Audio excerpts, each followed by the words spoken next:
Good morning to you, sir. Good morning. Thanks for being with us today. And let's talk about the latest book. What's it all about, sir? Mixed Blessings is a continuation of the first book. It's the bass player. This is where life gets serious for the main character. He grows up, gets married, and has kids, and tries to balance out his family life of being a musician slash songwriter.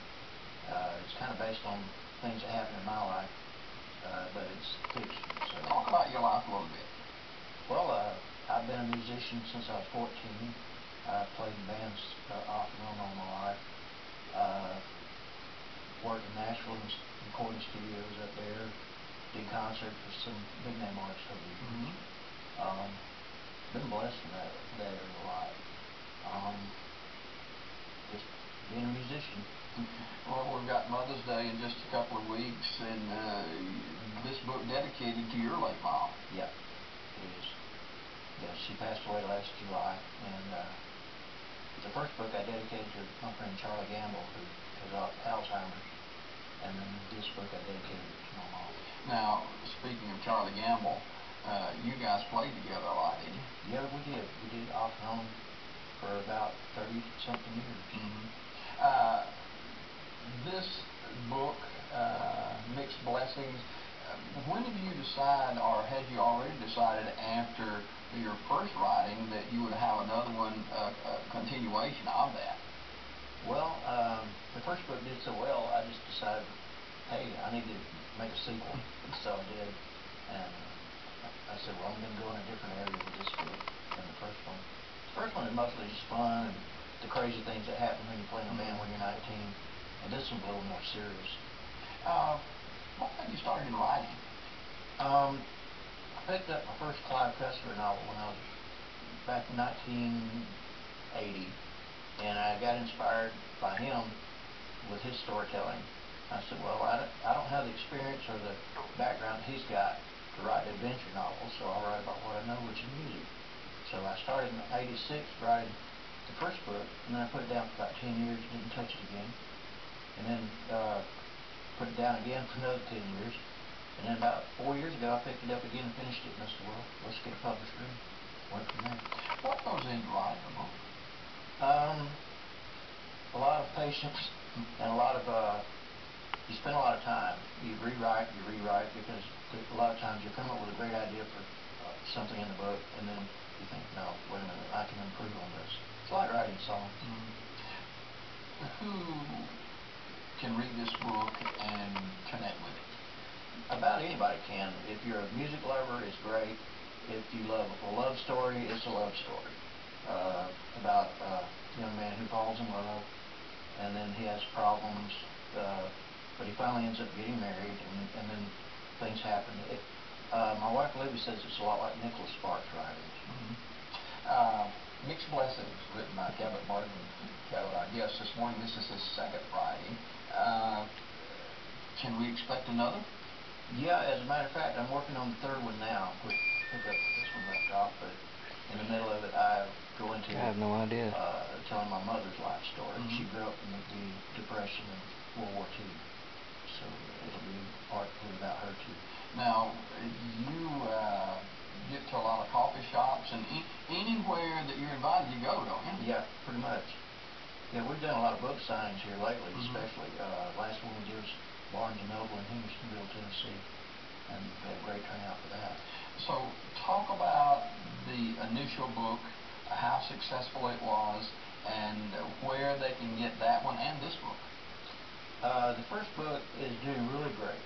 It's being read as far away as Australia, South Africa, England, New Zealand. I have people on Facebook contacting me, letting me know they got my book and they're reading it, and it has really taken off and been great. This one is doing just about as good. In fact, we're right in the process of fixing to do the audiobook for this one.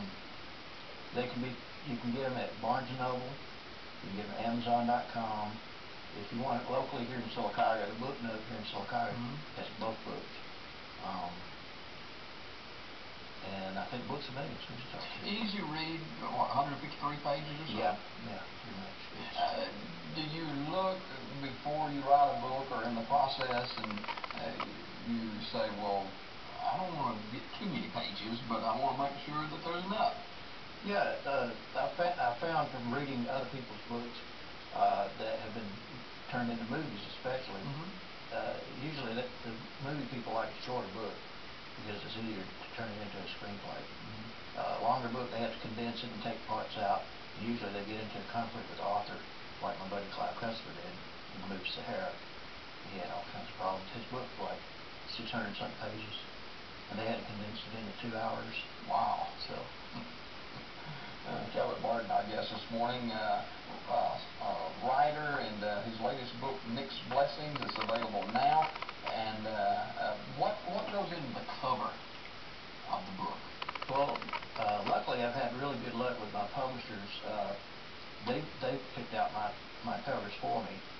I had some ideas, and I just suggested these things, and like this one here, they came up with 5 different designs for the cover, and I looked at them all and I said, well, the one that's on there best suits the mood of the book.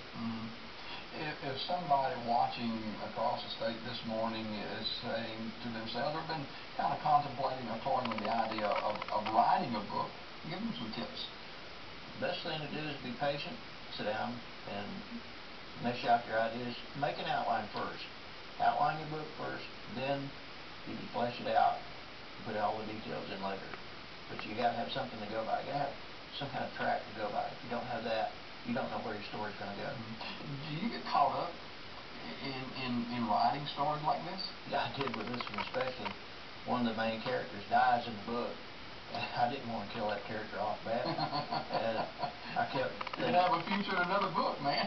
Yeah, but to make the story really take off like it should, the character had to die, and I said, well, I don't really want to do that, but I had a bunch of friends that said, no, go ahead and do it, so I did it. Do you glean ideas from friends and acquaintances when writing? Yeah, I do, actually. I take my own life experiences and their experiences and pull ideas from them. Yeah. Talk about your band days. Oh, well, the first book is based on the band I played in when I was 19, Common Faith, which was me and Frank Liston, Charlie Gamble, and Barry Patterson, and a few other guys. And of course, I played in bands I'm still playing in a band now with Dewey Knox and some other local guys. We played a wedding just the other weekend down the lake, Lake. But I'm still playing that. You play different instruments? Yeah, I play guitar, bass, keyboards, drums, just whatever. Multi-talented. Yeah. Cabot Barden, our guest this morning. Mixed Blessings, his latest book, and it's available at local bookstores. And of course, this particular book, when did this one come out? First week of April. Okay, so it's still basically hot off the press. Yeah. And if you'd like a copy of the book, you can get. What's the price of it? It's $19.95 for paperback and $29.95 for hardback. Okay. And I'm sure you would autograph it for them and all that kind of stuff. Yeah. Also, the ones I'm autographing also have a CD in the back. Talk about that a little bit. I went up to Nashville and recorded about 10 songs in Nashville at a studio up there, and I'm putting a CD in each one of the books that I autographed, and they're available. But like I said, the book note here. If you contact me, you can get one. Cabot Barden, our guest this morning. Mixed Blessings, the title of his latest writing. So where are you going to be in the next couple of weeks? Next couple of weeks. Probably be back in Nashville again. We're talking about going back to Ernst Tubb Record Shop, where I did one of my books signed with my first book, but I haven't gone back to do it for the second book yet. There are a lot of talented men and women walking the streets of Nashville today, just waiting on a break. How important is it that you align yourself with the right people to get where you need to go? Well, that's about 90% of the story in Nashville. If you're a songwriter or an artist, it's who you know. It's 10% talent and 90% who you know. Layton Hudson drilled that in me when I first went up there in the 90s, and it's true. You've got to know the right people, or you just don't get in the door up there. What have you learned? This is your second publication. What have you learned? There's always bumps and bruises in life if you are attempting anything and are successful at it. What have you learned in writing these 2 books? Well, for one thing, If you're in the music business and you think you're going to make it overnight, you might as well expect to spend about 15 years before you make it. This is the standard. These overnight successes you hear about are about 15 years in process. So, name some of the books that you like to read and writers you like to read about. Well, my favorite author is Clive Cussler. Actually got to meet him in 1989, and he's really been a big inspiration for me.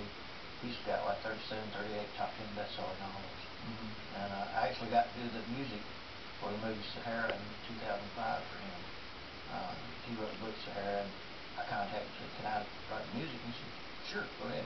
So I did, and I contacted Matthew McConaughey, and they were going to use the music, and then they changed their mind, changed it again. Ended up with Clint Mansell, who used to work with John Williams. The legalities of writing book and recording music and that kind of stuff, you gotta have guidelines for that. Yeah, your best bet is to get your songs, if you're a songwriter, get your songs copyrighted. If you're a book writer, get your stuff copyrighted, get it protected.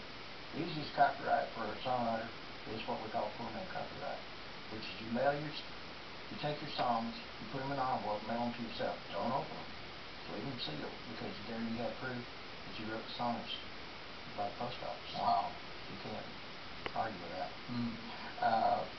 Folks watching this morning and they would like, or maybe they're not in this area and they'd like a copy of the book, is there an address that they can write or a number they can call to get more information about how they can acquire the book? Yeah, they can call me if they'd like. I have copies at home. I have people contacting me as it is right now. I've got 2 books I got to send out today. My address is 2005 Ashland Highway, Talladega, Alabama, 35160. Or you can call our house number of 256-223-1478. Well, what about Facebook? Do you have a web page and stuff like that? We have a Facebook page for It's the Bass Player, and Mixed Blessings is on that page too. You can go to my personal Facebook page, and it should take you to the It's the Bass Player page.